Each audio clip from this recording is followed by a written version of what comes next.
Drugs chat case में NCB ने कल बड़ी कार्रवाई की है। कल दिन भर दीपिका, सारा और श्रद्धा से पूछताछ हुई। बाद में एनसीबी ने कहा कि पूछताछ से कई अहम जानकारी मिली है। जांच एजेंसी ने दीपिका, सारा और श्रद्धा समेत 7 लोगों के फोन जब्त कर लिए। माना जा रहा है कि जब्त किए गए फोन से कई राज खुल सकते हैं। वहीं आज करण जौहर की कंपनी के अधिकारी की कोर्ट में पेशी होगी। धर्मा प्रोडक्शन के एग्जीक्यूटिव प्रोड्यूसर ईपी क्षितिज को एनसीबी ने कल गिरफ्तार किया था, क्योंकि क्षितिज के घर से गांजा भी बरामद हुआ था। और कल कई घंटों की पूछताछ के बाद क्षितिज की गिरफ्तारी हुई, जिसे आज कोर्ट में पेश किया जाएगा। और कल ही करण जौहर ने अपनी सफाई में भी ये कहा था कि पार्टी को लेकर जो वीडियो जारी हुआ कि ना तो कभी मैंने ड्रग्स ली है, ना ही कभी इसका प्रचार किया है, ये बदनाम करने की कोशिश है।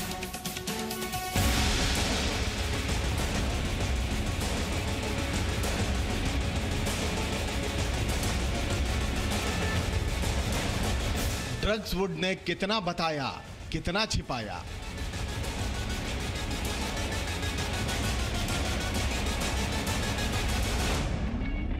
क्या है बॉलीवुड के नशा लोक का पूरा सच?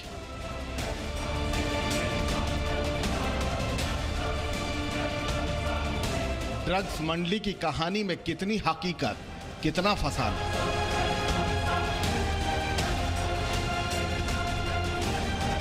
अब फोन खोलेगा बॉलीवुड की ड्रग्स कुंडली।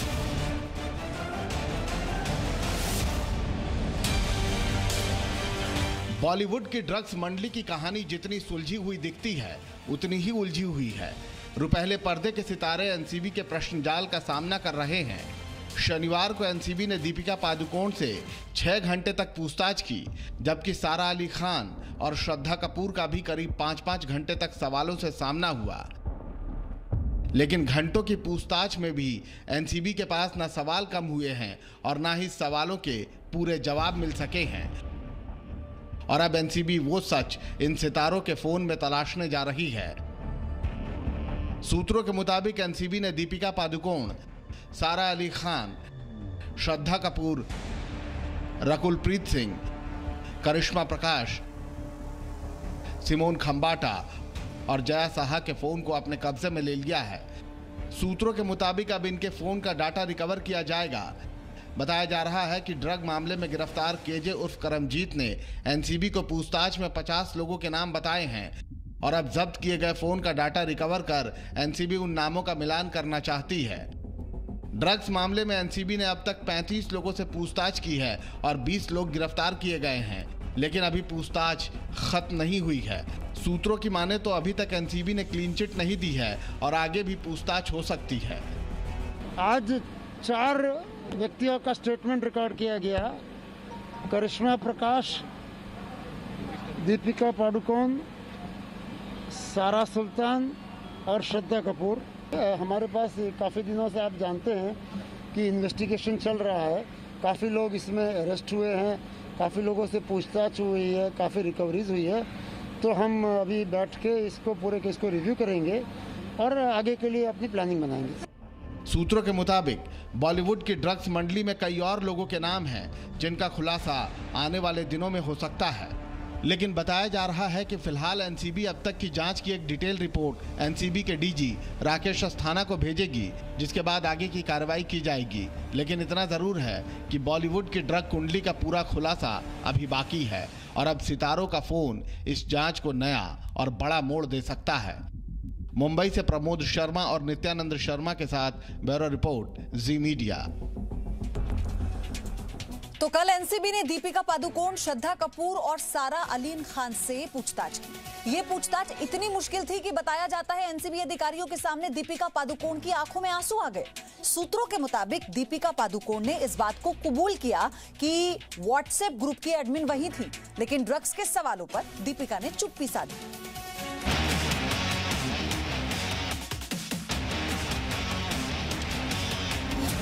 जब सच से हुआ सामना तो रो पड़ी बॉलीवुड की मस्तानी।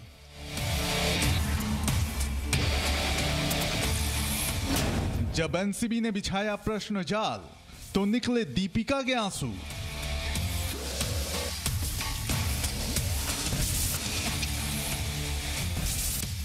दीपिका की तैयारी थी पूरी, लेकिन मुश्किल था एनसीबी का प्रश्नकाल।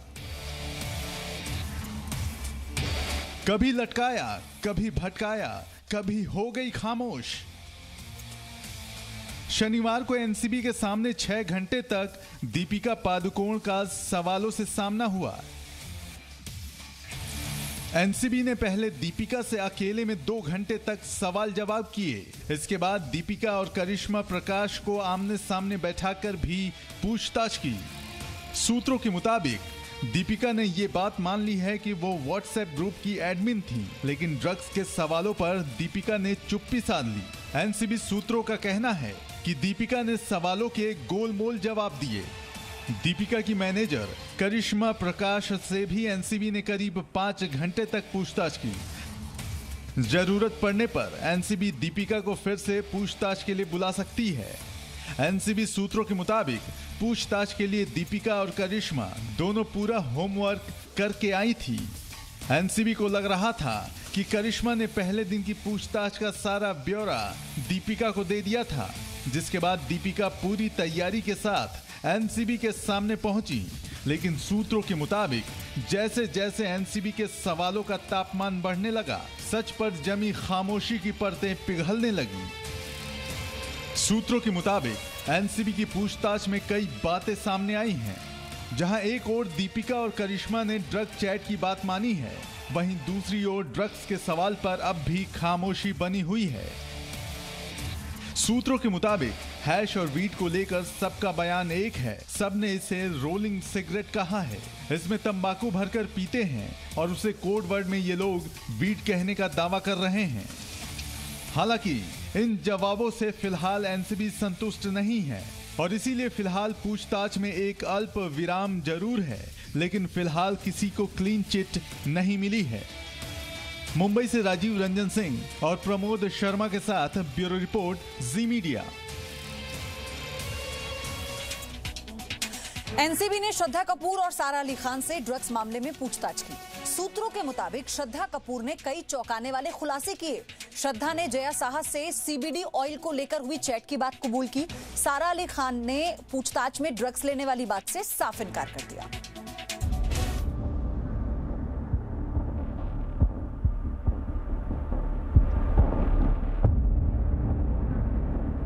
श्रद्धा सारा ने बताया नशे के पाताल लोक का सच।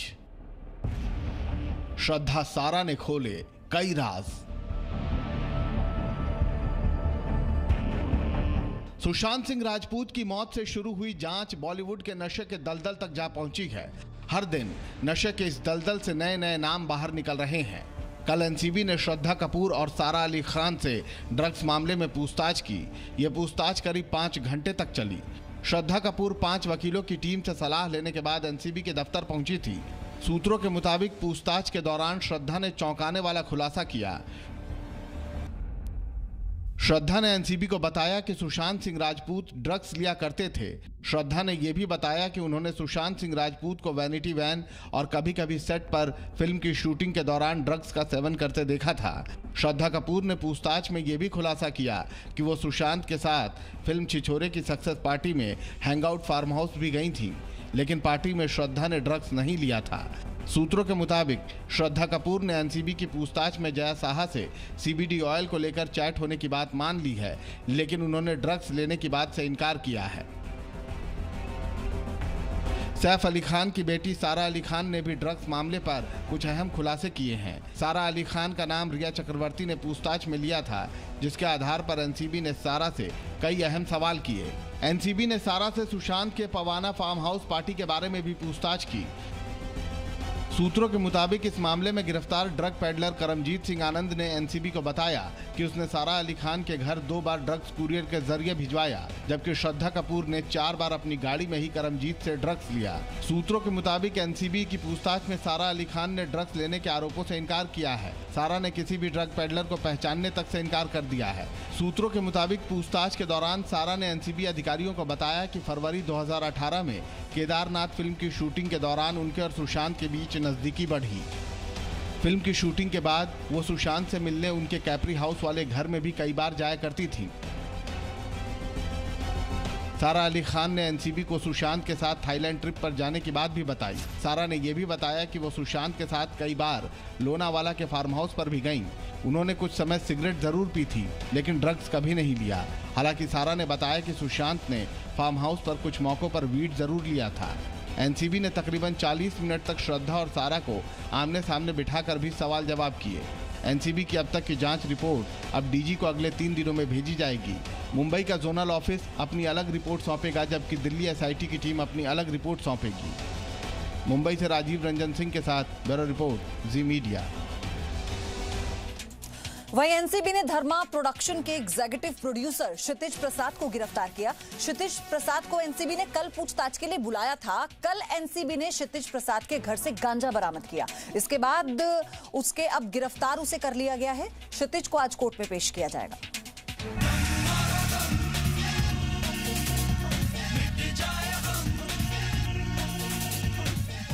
कहते हैं कि नाम कमाने में पूरी उम्र बीत जाती है, लेकिन उस नाम पर दाग लगने के लिए एक पल ही काफी होता है। क्या ऐसा ही कुछ हुआ धर्मा प्रोडक्शन हाउस के साथ? क्या धर्मा प्रोडक्शन की उल्टी गिनती शुरू हो चुकी है? धर्मा प्रोडक्शन के एग्जीक्यूटिव प्रोड्यूसर क्षितिज प्रसाद को एनसीबी ने आज गिरफ्तार कर लिया। क्षितिज की गिरफ्तारी से करण जौहर की पार्टियों में मौजूद सेलिब्रिटीज के ड्रग्स कनेक्शन से जुड़े कई खुलासे हो सकते हैं। ऐसे में नशे के समंदर की बड़ी मछलियों को अब डर सताने लगा है कि कहीं एनसीबी अब उन तक ना पहुंच जाए। करण जौहर की करीबी कहे जाने वाले क्षितिज प्रसाद कई दिनों से एनसीबी के रडार पर थे। शुक्रवार को एनसीबी ने क्षितिज प्रसाद के घर पर छापेमारी की थी। एनसीबी की मुंबई यूनिट ने क्षितिज के घर से गांजा भी बरामद किया था, जिसके बाद एनसीबी क्षितिज प्रसाद को अपने साथ ले गई थी। कल एनसीबी ने धर्मा प्रोडक्शन से जुड़े एक और असिस्टेंट डायरेक्टर अनुभव चोपड़ा से पूछताछ की। जी न्यूज ने आपको वो तस्वीर भी दिखाई थी जिसमें धर्मा प्रोडक्शन के एग्जीक्यूटिव प्रोड्यूसर क्षितिज प्रसाद ड्रग पैडलर अंकुश अरेंजा के साथ दिखते हैं। अंकुश और क्षितिज की इन तस्वीरों से आप उन दोनों के बीच की गहरी दोस्ती का अंदाजा लगा सकते हैं। जिस ड्रग्स पार्टी के वीडियो की जांच एनसीबी कर रहा है, उस ड्रग्स पार्टी पर करण जौहर ने सफाई देते हुए कहा, मैंने ना ही कभी ड्रग्स लिया है, ना ही कभी उसका प्रचार किया। अफवाहों से मेरी इमेज को ठेस पहुंची है। अनुभव चोपड़ा और क्षितिज प्रसाद दोनों ही धर्मा प्रोडक्शन के स्थायी कर्मचारी नहीं हैं। दोनों सिर्फ कॉन्ट्रैक्ट पर काम कर रहे हैं। अब देखना ये होगा कि करण जौहर की ये सफाई धर्मा प्रोडक्शन पर लगे दागों को धो पाती है या नहीं। ब्यूरो रिपोर्ट, जी मीडिया। तो कई और राज खुलने बाकी हैं, इसे आप ऐसे समझिए। एक छोटा सा ब्रेक ले रहे हैं, बड़ी कवरेज जी न्यूज पर जारी। Presenting B News app available on Google Play and App Store. Download it now.